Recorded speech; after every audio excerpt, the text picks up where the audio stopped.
Bonjour, je m'appelle Éric Pirard, je suis ingénieur géologue et professeur à l'Université de Liège dans le domaine des ressources minérales.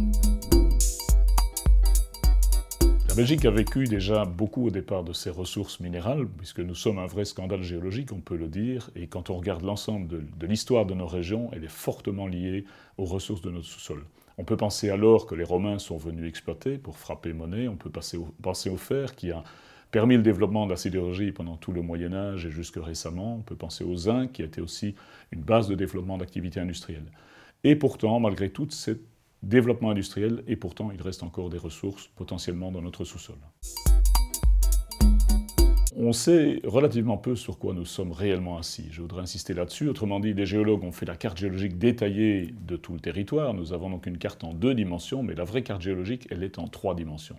Et si vous demandez à la plupart des géologues ce qu'il y a sous nos pieds à 500 mètres ou à 1000 mètres ou à 2000 mètres de profondeur, ils pourront très difficilement vous répondre avec certitude. Donc on a besoin de revenir peut-être à l'exploration, de rechercher avec les techniques modernes d'imagerie du sous-sol s'il y a des anomalies. On peut éventuellement envisager des forages pour mieux voir quels sont les échantillons que l'on peut recueillir.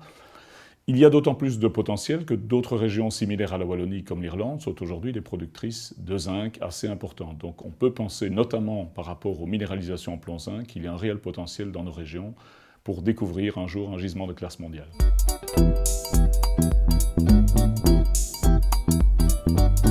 Autant on a le devoir de connaître notre sous-sol, autant on n'a pas nécessairement le devoir de l'exploiter. Ceci étant dit, si le développement d'une mine s'avérerait demain porteur de développement industriel, pourquoi pas? On peut penser d'abord qu'une mine, aujourd'hui, ça peut être une mine d'innovation.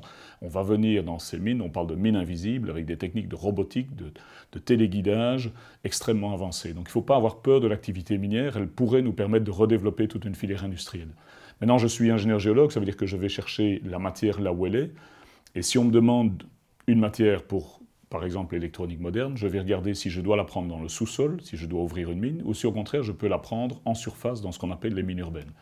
Alors la chance pour la région de Liège, c'est d'être aussi au cœur de l'Europe, au cœur d'un réseau logistique très important, d'avoir aussi des espaces industriels. Donc je pense qu'une autre chance pour notre région, c'est de développer au maximum le recyclage des métaux, au départ des véhicules hors d'usage, au départ de tous les objets électroniques qui remplissent nos tiroirs et nos poches.